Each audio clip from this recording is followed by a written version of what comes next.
Today we've got a nice little experiment and we're preparing sodium thiosulfate, a useful compound to have around the lab.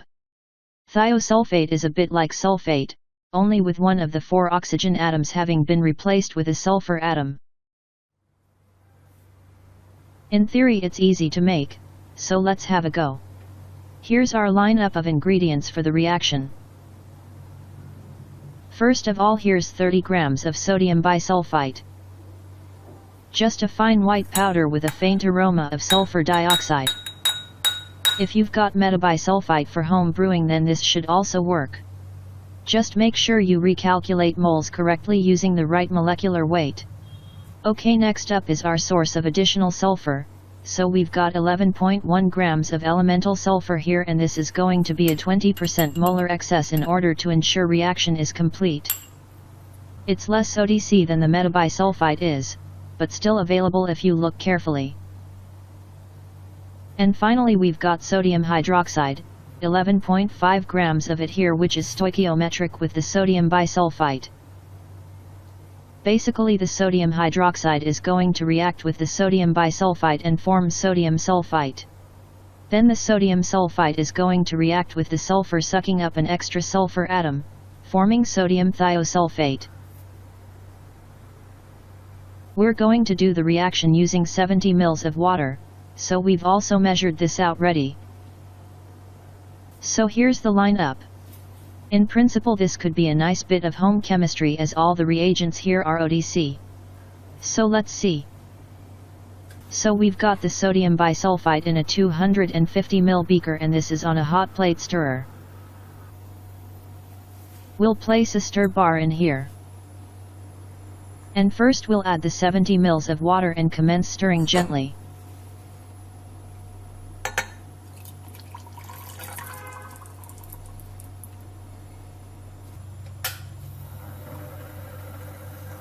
Looks like an inquisitive ant didn't make it. We'll get the heating going on our rather battered but still going hot plate. The bisulfite goes into solution pretty quickly. So now we add the sodium hydroxide, which should form our sodium sulfite. The sodium hydroxide dissolves, and you can see the mixture getting pretty hot as it does so and reacts to form the salt. The sodium sulfite is less soluble, so we've got some white colored solid now suspended in the mixture. To stop the sulfur being a bit hydrophobic and clumping when we add it, we're first going to wet it with about 5 ml of absolute ethanol. This step might not be essential, and who knows, maybe you could try using vodka instead.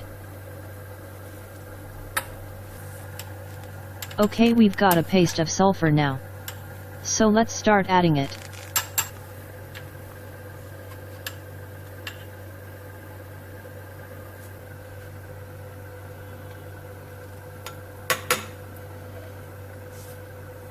Nothing exciting happens, the sulfur just goes into suspension together with the sulfite. So we'll add the rest now.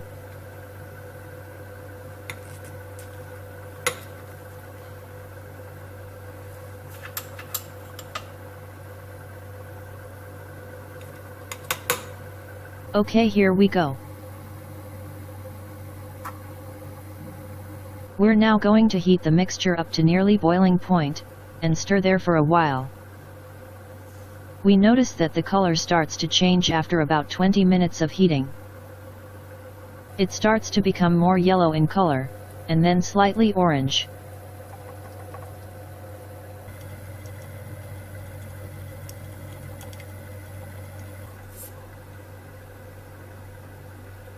Here's the mixture after about 45 minutes. We'll explain later what we think might be going on here, but sodium thiosulfate isn't orange colored. After an hour and a half of heating and stirring, we stop the reaction.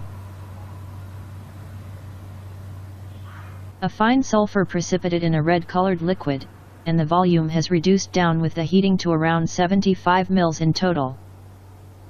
We filter this while it's still hot.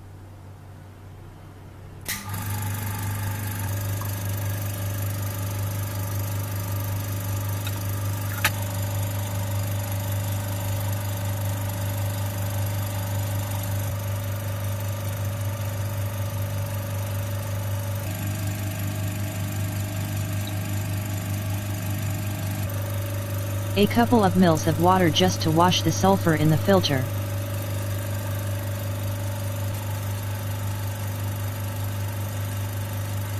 Well, interestingly, as you can see, the liquid turned a lighter orange color as it cooled down, and it has become slightly opaque. We'll deal with the filtrate in a moment. First, we're going to wash and dry the sulfur on the filter and see how much remains. Here's some absolute ethanol.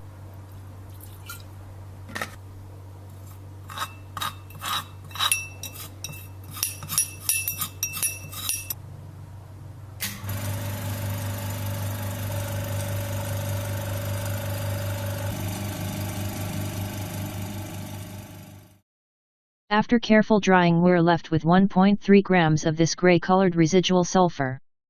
This is interesting because in theory we had a 20% excess, which should have given us about 1.8 grams remaining. So a side reaction has occurred to consume some of the sulfur. But it is a good sign that we've had a reaction occur, so let's work up the filtrate. It's slightly opaque, as you can see.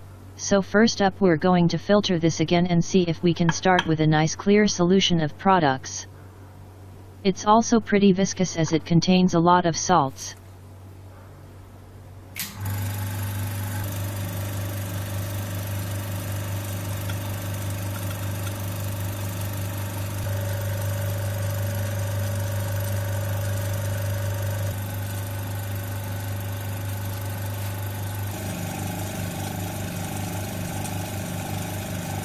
That took about 40 minutes to filter, believe it or not. Pretty slow with the viscosity. But the good news is that we've got a nice clear solution which we'll now cover up and chill in order to see if we can get any crystals forming. So we put this in the freezer and wait. And I guess we got lucky because apparently this can be hard to crystallize. But we've got a beaker full of crystals here after just a few hours of chilling. So let's filter.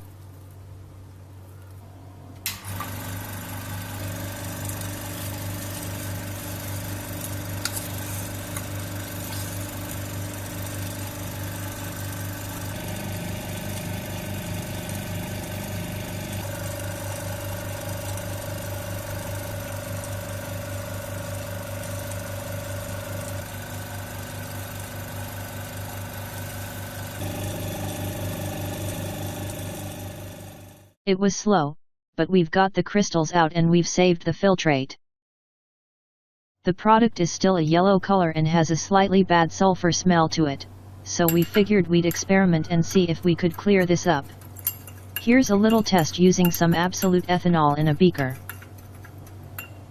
The yellow color does seem to wash out in the ethanol, without dissolving the crystals.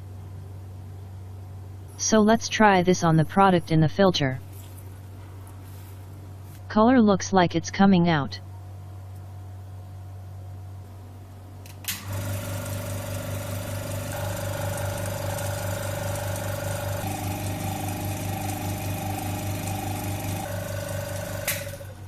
But there's a side effect.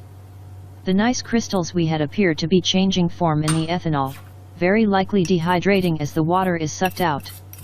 So we may as well go all the way with this and wash with more ethanol to see if we can get a decent product.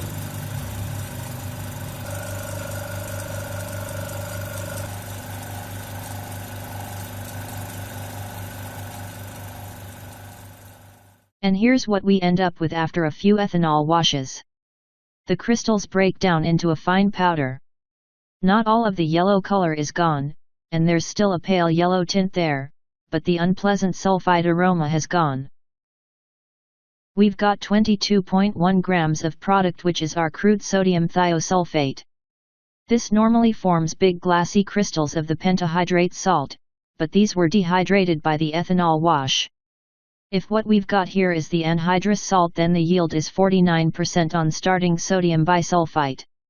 In reality, this is probably still slightly hydrated. What we think happened in the reaction is that our starting bisulfite may have decomposed a bit over time, forming sodium sulfite. This in turn meant that we were using slightly too much sodium hydroxide, and in contact with sulfur this dissolved it, forming orange and red colored polysulfide salts. We got a new lens, so we'll now be doing X-rated close-up macro shots from time to time. Okay, let's do a classic test for thiosulfate. Let's dissolve the product in a little cold water. Very soluble and no residue. Here's some dilute sulfuric acid.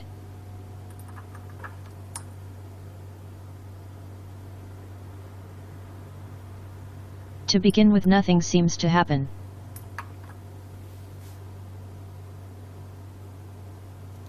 But then a milkiness appears and grows stronger.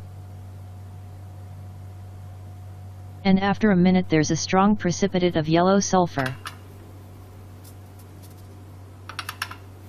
Thiosulfuric acid is formed as an intermediate species, but this is unstable in contact with water, and breaks down to form elemental sulfur again. After chilling the remaining filtrate, we got another batch of crystals forming overnight, as you can see here.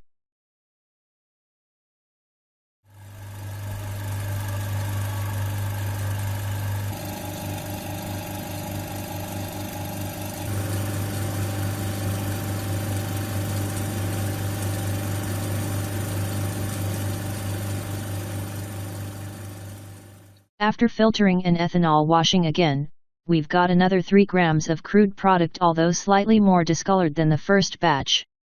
In total that's 25.1 grams of crude product, which in theory is a 55% yield if in best case this is the anhydrous salt. So we may have discovered the reason why the textbook preps for this don't typically begin with sodium bisulfite.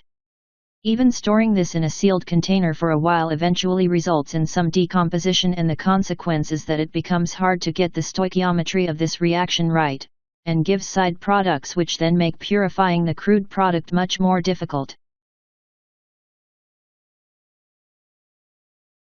But you can recrystallize the product using boiling water. It doesn't take much before you get a nice saturated solution, and this stays supersaturated on cooling for a little while. Again, we recommend that you chill this in the freezer, or leave it out in a crystallizing dish for a while if you want those bigger glass-like crystals that this compound is famous for.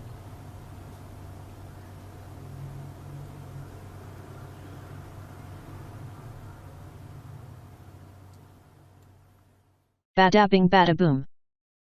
Nice clear glass-like crystals of pure product. So another interesting reaction, and we learned something useful. As always, thanks for watching, for putting up with my voice, and stay tuned for more reactions.